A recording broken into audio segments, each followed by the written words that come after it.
Imagine the scene. A lone cabin in the backwoods of North Carolina, burning against the blackness of a moonless night. Inside, amidst the smoke and embers, an entire family has been slaughtered. The father, the mother, 4 small children, all gone. But when the neighbors finally pull a body from the flames, they discover the impossible. The mother, Polly Weston, is still breathing, but a fire of pure vengeance is keeping her alive just long enough to whisper 2 names. The newspapers called it the Weston House Massacre. But those who lived in these mountains knew the official version was just the tip of the iceberg. It was a story of a fatal glance, a blood oath, and a question that still hangs in the air today.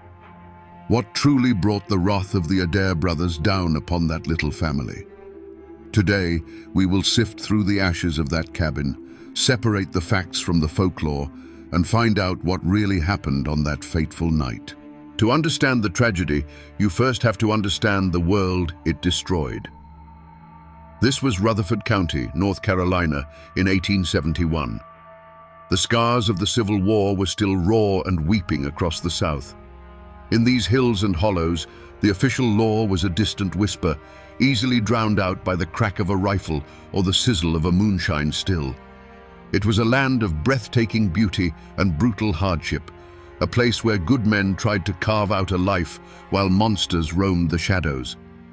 In this world lived Silas Weston. He was not a hero of legend or a man of great wealth. He was a man of the earth. His hands were calloused from the plow, his face weathered by the sun, but his heart was full. His treasure wasn't gold. It was the sound of his wife Polly singing in their small cabin and the laughter of his 4 children playing in the yard. Their life was a simple one, governed by the seasons and the sweat of their brow. They were humble people, asking for nothing more than what they could earn from the soil, a small island of warmth and light in a cold, uncertain time. But this land was also home to a different kind of man, men like Grover and Columbus Adair. They were not men of the earth, they were predators of the forest. Where Silas saw a field to plant, they saw a place to bury a body. They were the dark reflection of the Appalachian spirit, fiercely independent, but twisted into something malevolent by greed and a thirst for power. Their names were spoken in hushed tones, a local plague that everyone knew about, but no one dared to cure. They were the kings of the backwoods, their throne built on fear. Grover was the mind of the operation, cold and sharp as a winter wind. He planned the robberies, managed the illegal whiskey trade, and passed judgment on anyone who crossed them. Columbus was his brother's fury made flesh, a brute of a man, quick to anger and terrifying in his rage. Together, they were a perfect engine of destruction. They didn't just break the law, they considered themselves to be the law in the dark corners of the county where the sheriff's authority couldn't reach. These 2 worlds, the simple sunlit life of the Westons and the violent shadowy empire of the Adairs, existed side by side, separated by only a few miles of woods and a moral chasm as wide as the ocean. They were 2 forces of nature bound to collide. For Silas Weston, a man who lived by honesty and hard work, was unknowingly walking a path that led directly into the heart of the Adair's darkness. And he was about to learn that in this fractured land, a single glance could be a death sentence for an entire family. The spark that ignited this hellfire wasn't a land dispute or a family feud. It was something far simpler and far more terrifying, a man taking a wrong turn on his way home. Silas Weston, weary from a day's work, took a little used path through the woods, a shortcut he thought might get him back to his family a few minutes sooner. But that path led him straight into the heart of the Adair's world. There, in a secluded clearing, he saw them, Grover, Columbus, and their accomplice Martin Bernard, unloading barrels of illegal whiskey from a wagon. It was the lifeblood of their criminal enterprise, laid bare under the dappled sunlight. For a long, terrible moment, no one moved. The world shrunk to the space between them. It wasn't just a glance, It was a conversation without words. In Silas's eyes, the brothers saw a flash of recognition, followed by the cold bloom of fear. And in the Adair's eyes, Silas saw something far worse than anger.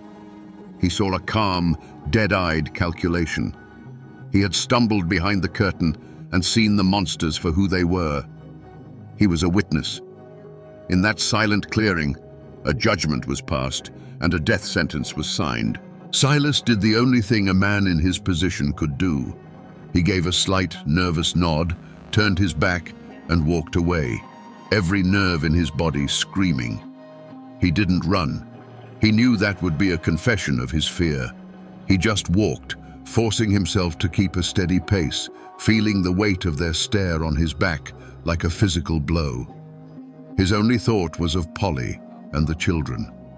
He had to get back to the warmth of his cabin, back to the life that suddenly felt so fragile, as if it were made of glass.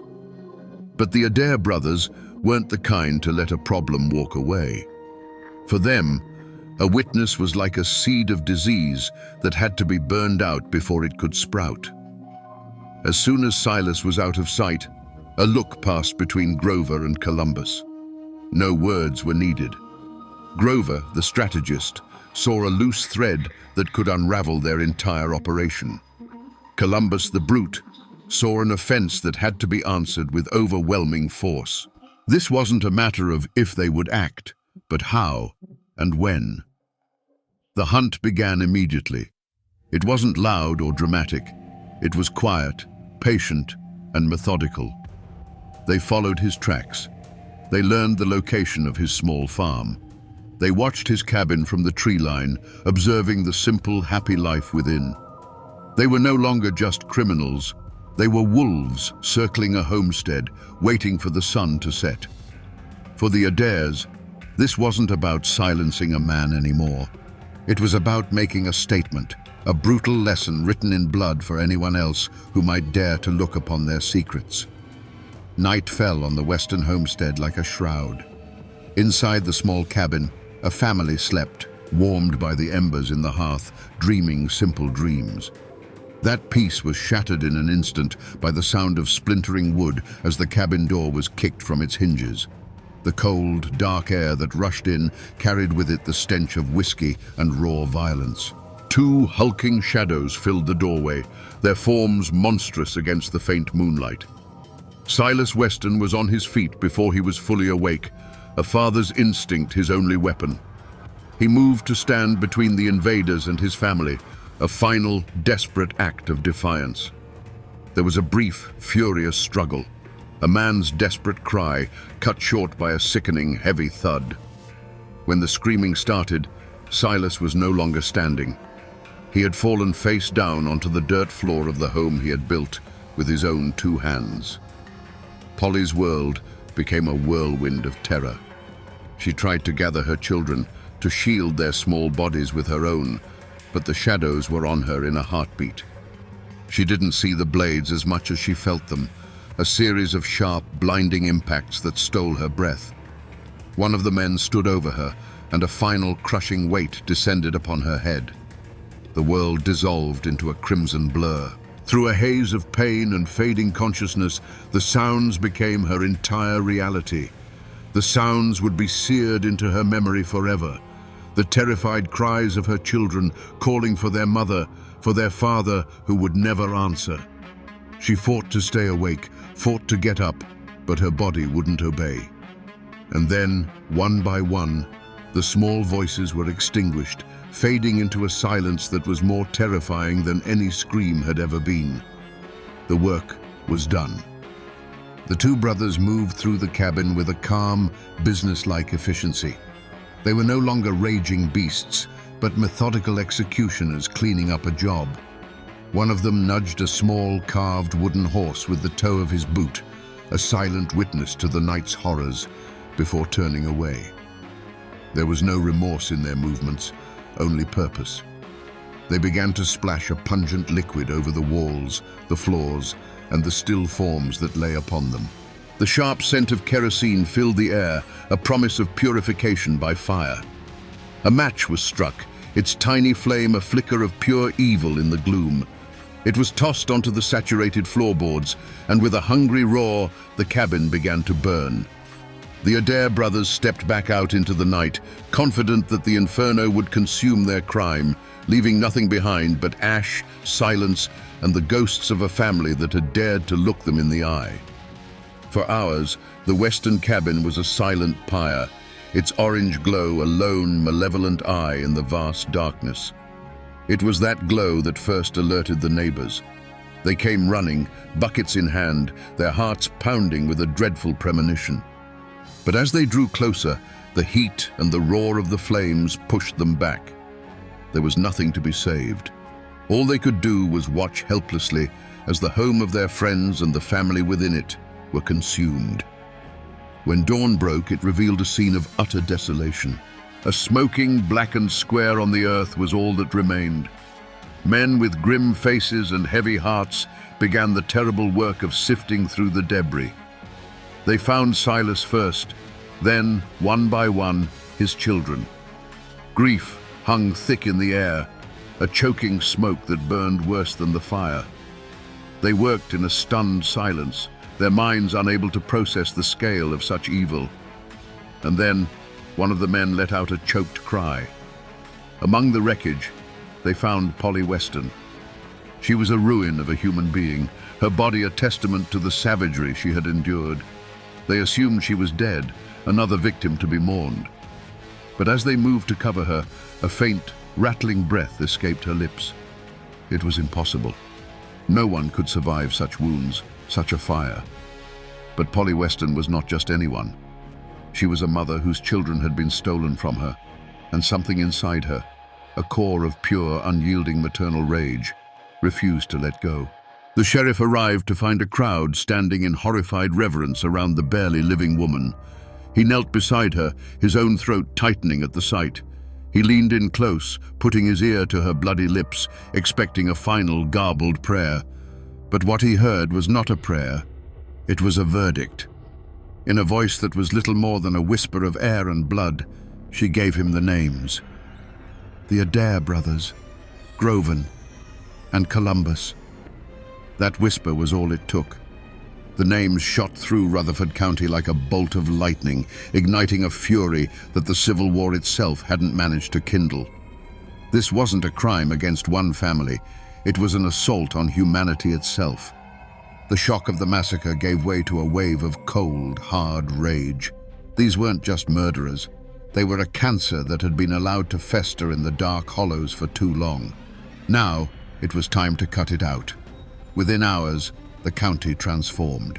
Farmers left their plows rusting in the fields and took up their hunting rifles.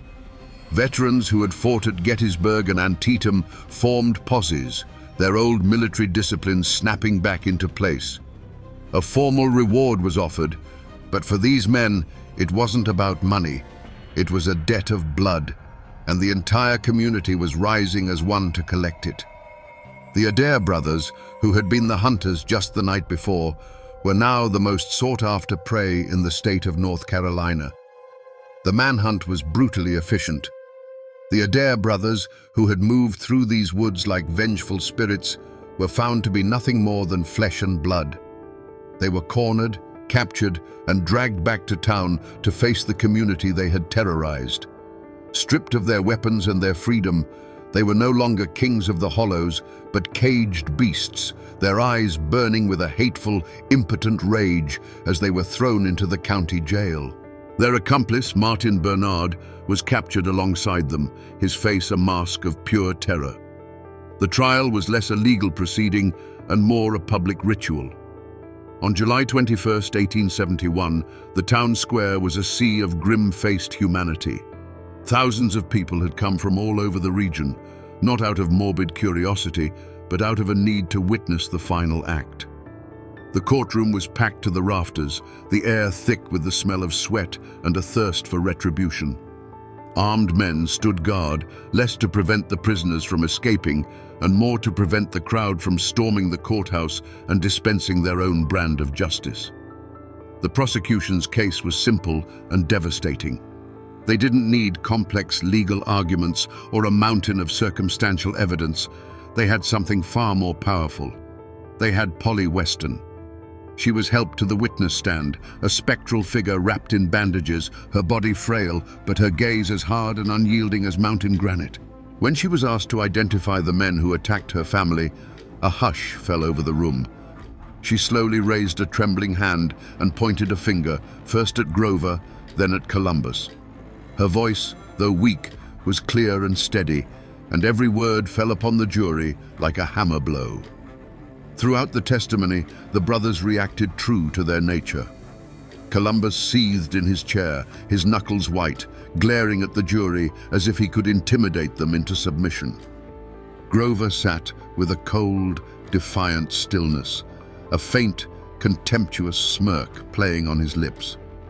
There was no remorse in their eyes, no flicker of regret, only a profound arrogance, an unshakable belief that the world was theirs to break.